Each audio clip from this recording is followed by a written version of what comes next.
belt on that's holding up my pants, and my pants have belt loops that hold up my belt. I don't know what's really happening down there. Who is the real hero? Alrighty, hello everybody. Welcome to the very first episode of Film is Literature.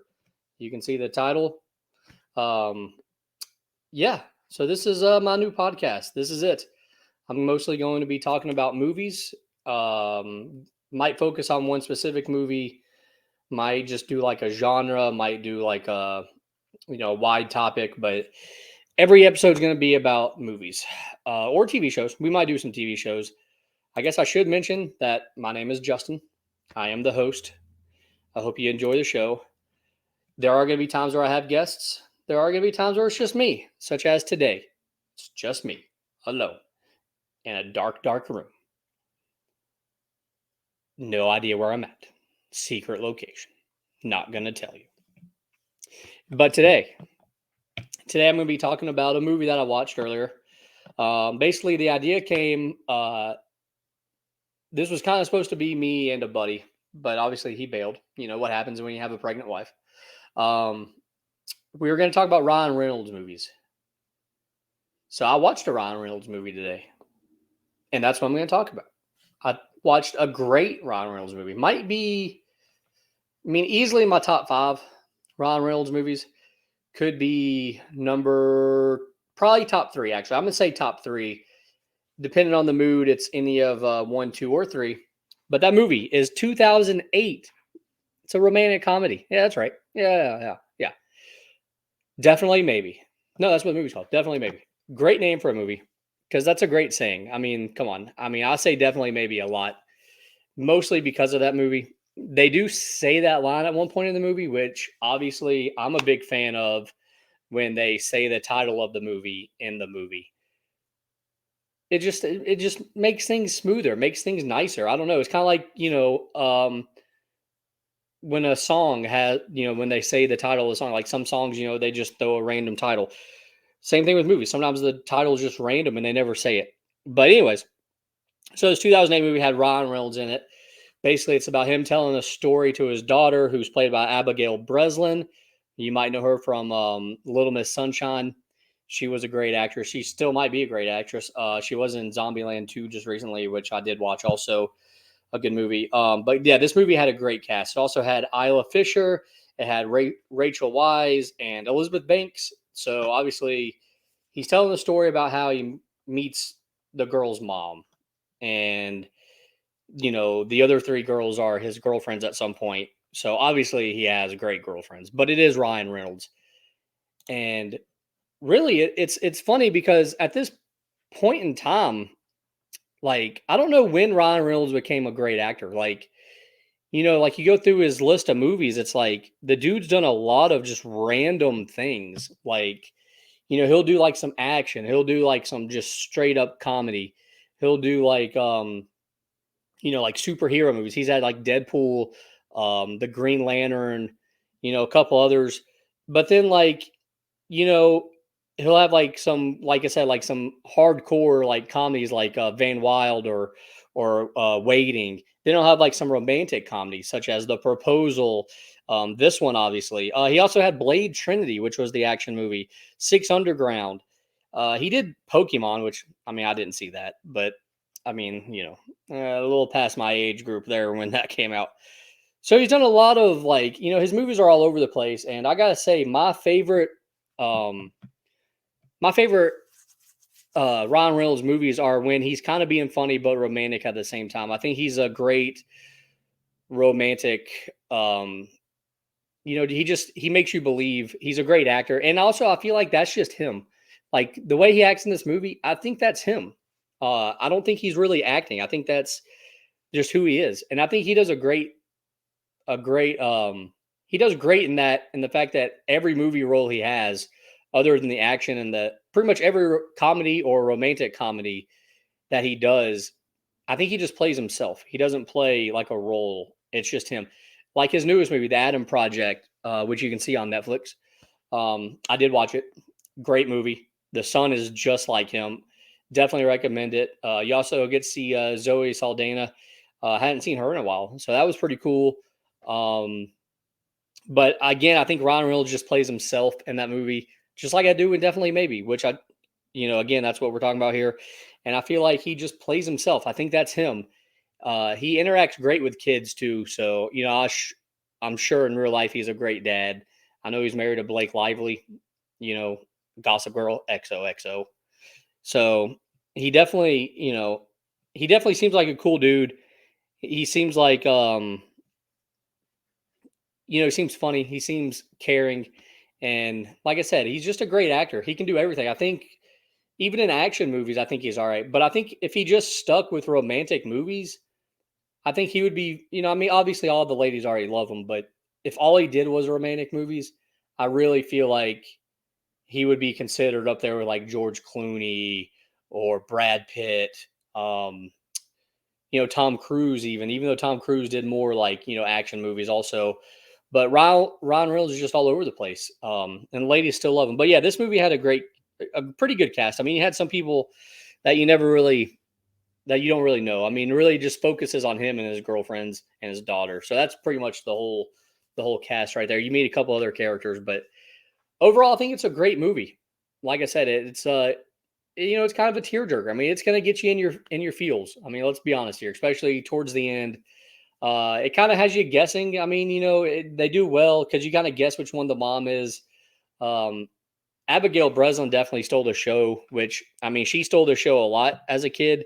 Like I said, she was in, she was in Signs, which was a great movie too. She really, really was out there from the start. I mean, really, she was, it was, hey, that's Abigail Breslin. She's going to be a star. She was in the Santa Claus 3 also, which, sure, I do remember her in that movie, but, I don't really remember much else about that movie.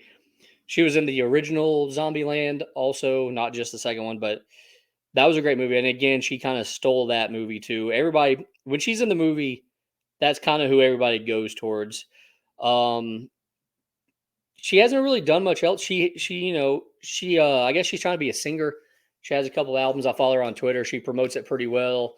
They're not bad songs. I've listened to a couple. Hey, it's what I do. I listen to a lot of things. I watch a lot of things. It's good to check out different things. You never know. You might find something you really like. Another person that stole this movie, Isla Fisher. Man, if you I mean, look at her movies around that time. So you had right before that you had Hot Rod, which hilarious movie. She kind of stole that movie. Um, you didn't really have she had Wedding Crashers a couple years before, which is obviously when she got really known and everybody said, "Hey, who's that girl?" I mean, she's a freaking hot, first of all, but she's also a great actress and she's not only funny, but she can play the romantic side. Like her and Ryan Reynolds are a great combo in this movie. Absolutely. Great casting on that part. Shortly after this movie, she came out with Confessions of a Shopaholic, which was kind of her big thing. That was like her big, hey, this is her. She was also in Now You See Me, which, I really enjoy that movie also. We'll probably, we'll have that on this show at some point for sure. Um, she's done a couple other movies. She hasn't really done much lately, honestly, like looking at her filmography, but yeah, just looking at that. So she was definitely on a hot run there. It's kind of funny though, like, in real life, she's married to Borat, Sacha Baron Cohen, which is kind of, you're like, really? Like, it's kind of crazy. I know, like, you wouldn't expect that, but hey, that makes it even better. I like it when people are, you know, I like it when you're surprised by who they're married to. If you go to Ryan Reynolds movies, shortly before, definitely maybe he came out with Foolproof a couple years earlier, which is a very good movie. I think it's one of his better action movies, I guess. He was also in Harold Kumar Go to White Castle.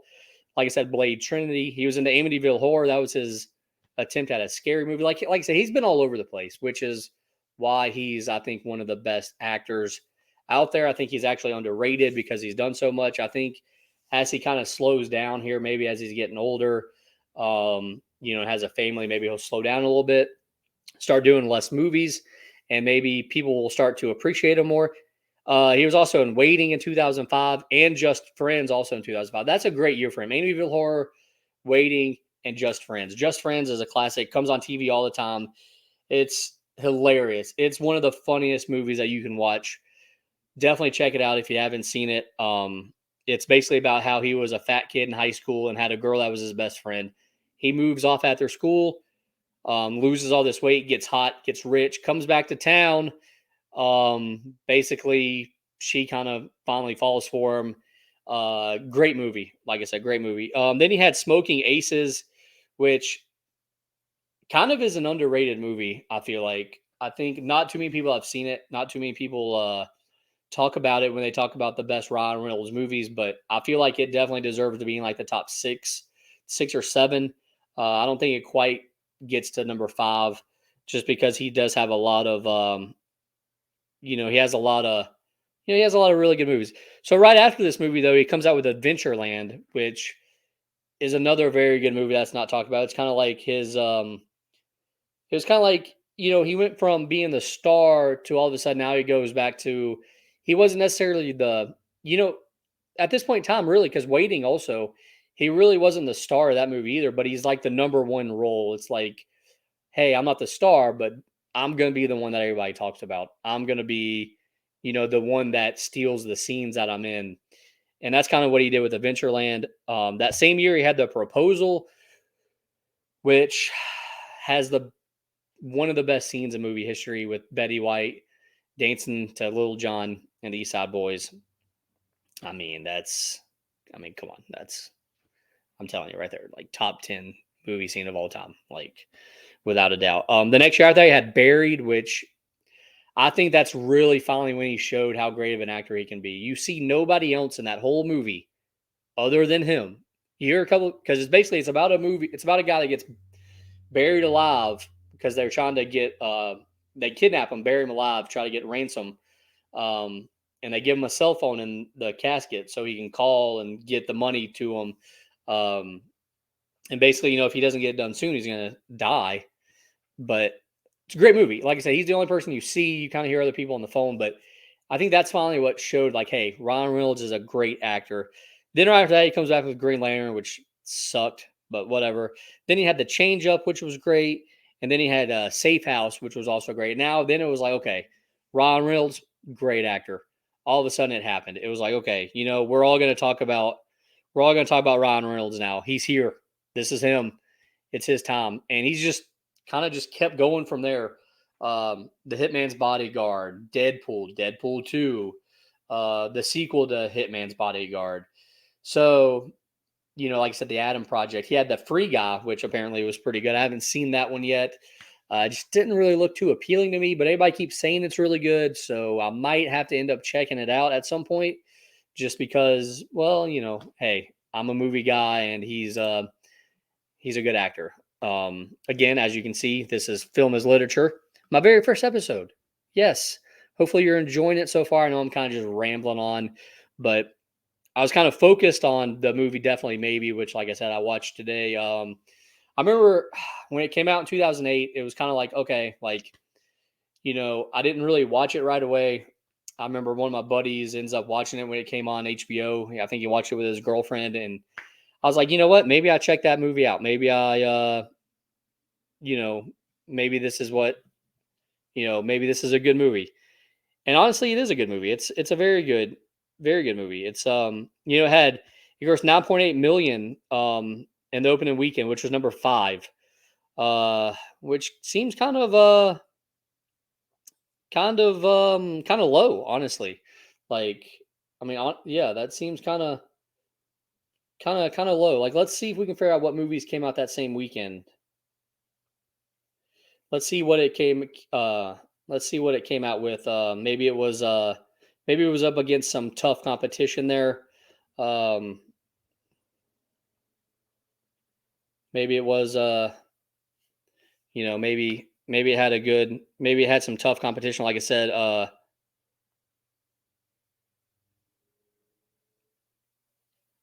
Let's see. Let's just see here.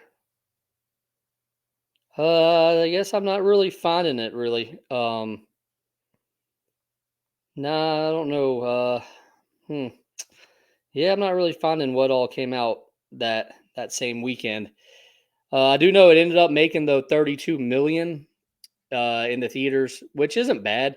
It's not bad at all.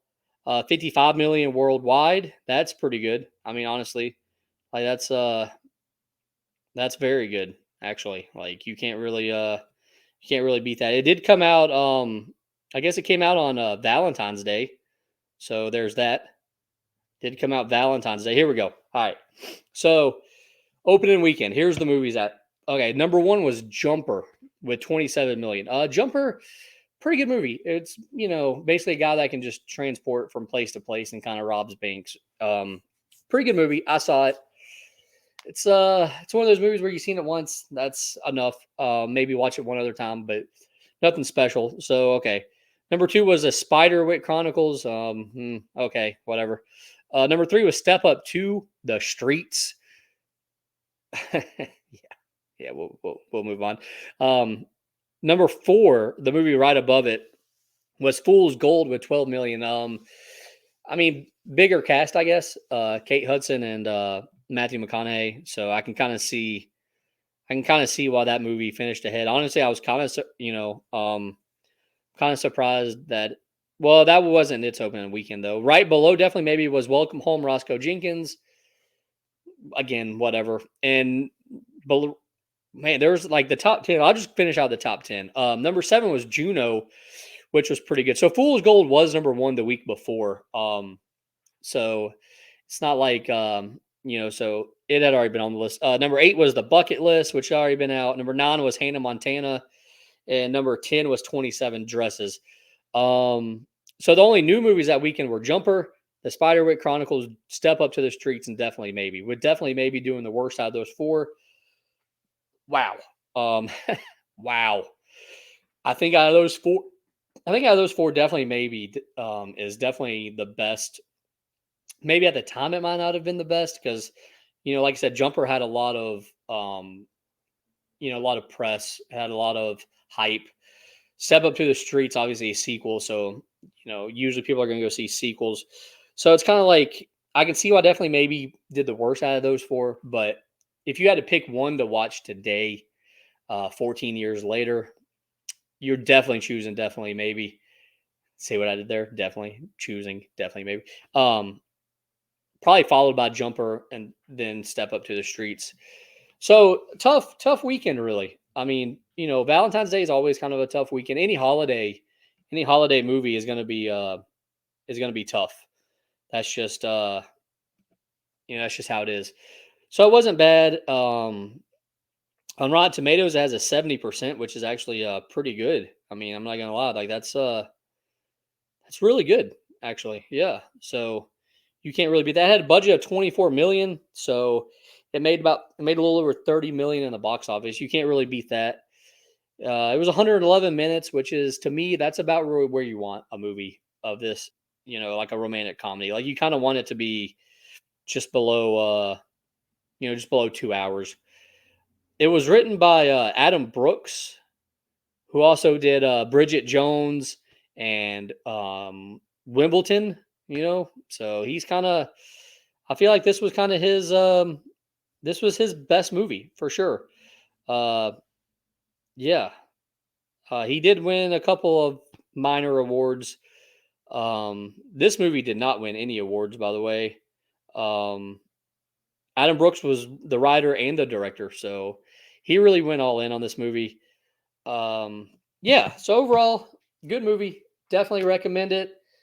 Anything with Ryan Reynolds, I recommend always. I think he's a great actor. I think if you were to list the top 10 actors of the last 20 years, I think he easily makes the top 10, if not the top 5. To see his progression, like I said, from where he started to where he is now, it's kind of like, like early on, it was kind of like, he did a lot of bad movies. Not really bad, but like, where you're like, oh, that's kind of cheesy comedy. But he's taking chances, like I said, with horror movies, action movies, superhero movies. But I feel like as now, I think maybe you start, I'd like to see him just stick with one category and just kind of take over and be like, hey, this is Ryan Reynolds, like because you have you have these guys that fall into certain categories and then they just kill it for 10, 15 years. And then it's like, they might try one or two different ones, but Ron Reynolds has none. Ron Reynolds has said, "Hey, I'm going to choose everything I can. I'm going to do a bunch of different stuff." Like I said, I feel like in the romantic comedies though, he's himself. So I feel like when he's actually acting is when he chooses other roles. But yeah, overall, definitely a good movie. Um, like I said, great cast. It's funny. It's heartfelt. It's it even shows you a little bit of like the history of politics, as it kind of covers like Bill Clinton winning president, and then he did not have sexual relations with that woman. So it kind of that's pretty cool. It another funny part in the movie is when he goes to buy cigarettes, and it's like, oh wow, it was only $3 last week. Now it's like $4. It's like like, hey, that's still what's going on even to this day. So overall, great movie. Rachel Wise does great. She's always really good. Elizabeth Banks, which I mean, she's going to be a star in anything that she does. Also, she's just a solid actress. You can't go wrong with her. But I definitely feel like Ron Reynolds does a great job in this movie. But Abigail Breslin, Isla Fisher steal the show as his daughter and his basically the girl that he ends up with, or the girl that he's meant to be with, the girl that he had the crush on the whole movie. Um, which if he wasn't such an idiot, he would have realized that 30 minutes in, and we would have had a short movie, and we would have missed out. So, but yeah, I think the casting was great. I don't think you could have done. I really don't think you could do this movie with anybody other than Ryan Reynolds. I don't think you could do it with anybody other than Isla Fisher. Maybe you could do it with a different kid other than Abigail Breslin, but I don't think it'd be as good. You could easily replace Rachel Wise and Elizabeth Banks. I feel like if this movie's made today, uh, I think you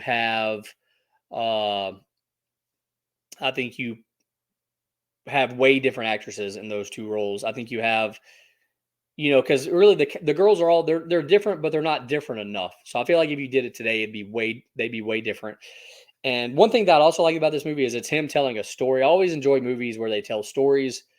Um, such as Joe Dirt. Like, I love Joe Dirt. Obviously, it's hysterical. It's a great movie, great story.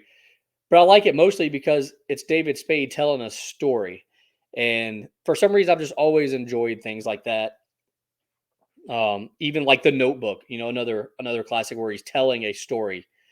Uh, and also in a weird way, like I feel like this movie kind of, um, I think it kind of put the idea into their minds about How I Met Your Mother, which became a great TV show. So, I think that was kind of like, let's see, I think it even says something here. Um,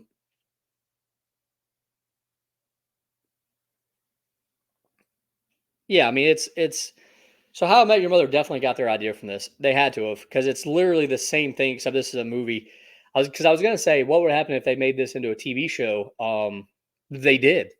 I think it ran pretty long and had a disappointing ending, but I mean, I mean, what did you expect, And I think, they made it go too long. He should have met the mother earlier, but the movie I think worked better than the TV show, just because the movie idea behind a story like this works better than the TV show, because the TV show you can't sustain that story for multiple seasons.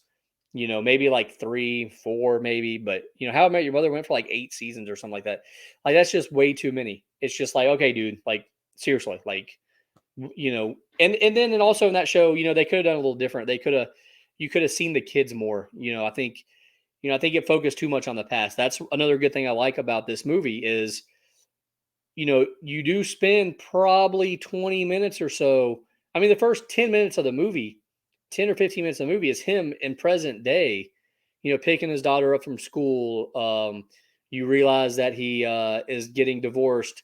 Then it's him and his daughter arguing over, sex, and then, so it's like you actually get, the present day. And then even at the end, it's present day. So I think that was one thing that How I Met Your Mother did not do. It was just all in the past, and then you never, there was just no. You need the present to make it more realistic. Because if you're telling a story, like the Notebook again, the Notebook, you kind of saw a little bit of the present. Another good movie where they tell a story is Life with Martin Lawrence and Eddie Murphy. Because they're telling the story. The old man at the grave is telling the story when he's like, "Oh, that might not be Claude in that grave." And then he tells the story. But then at the end, again, it goes back to the present where they're at the Yankees game, even though they can't see because they're old and they're way up top in the nosebleed section. But anyways, getting off track a little bit. So definitely maybe. Awesome movie. Totally recommend it. I think one thing that I'm going to do on this show is at the end of every episode, when I talk about a specific movie, I'm going to give it a rating. And I think the rating system I want to use, you got to be unique. Everybody does stars or thumbs up or, beer can. It's like, okay, that's all been done. What I'm going to do is I'm going to give it. So I'm a big wrestling fan. So I'm going to rate the movies. I'm going to give them a title, a wrestling title, such as the ECW tag team titles, the WCW cruiserweight title. The number one spot would be Ric Flair's 16th title because he's the legend. He is the greatest. He is the man. And he has the most titles. So that's number one. That's reserved for what I think is the best movie. So it'll probably be a while before you see me do that one. And then, but I'll also do I could put one in at like Ric Flair's 8th title. But so anyways, I'm going to choose like a title. Again, this is film as literature. So film as literature, Justin, watch Definitely Maybe. So the rating that I give it, the wrestling championship that I give it, I probably should have thought about this before I just came up with this idea, but hey, it's what we do here. We kind of go with the flow, So I think what I'll give this title, I think I'm gonna go with the WCW television title. I think that's what this movie deserves. The WCW television championship. That's what Definitely Maybe is. That's where they fall in the world, according to Justin, which is a decent title. I mean, it's been held by some good champions, such as Disco Inferno, Hacksaw Jim Duggan. Let's Ivan Koloff, Greg the Hammer Valentine, Ricky Steamboat. So you had some good ones, and then Arn Anderson, stunning Steve Austin, Scott Steiner, Lord Regal, that's Steven Regal, Lex Luger, like I said, Disco Inferno, Perry Satter, Chris Benoit, Booker T, Chris Jericho, Scott Hall. The very last champion was Jim Duggan. So there you go. So that's what I compare this movie to. I think that is a decent spot for this movie. We'll see what movie we choose next. We'll see where we put them in the system. Maybe they don't even get a title. Some of them might not even get a title, people. Some of them might just be a jobber for ECW. Some of them might be like a WWF mid-carder. I mean, who knows? Who knows? Some of them might just be the, a hoe for the Godfather. Like, this rating system can go everywhere and anywhere. It's all going to be different. And hopefully you understand the rating system. If not, whatever. I don't even think I fully understand it right now, but it sounds great. Sounds awesome. Just like this podcast. It sounds great. It sounds awesome. Definitely appreciate my dozens and dozens of fans for listening. Hopefully you come back for the next episode, and I guess I will check you later.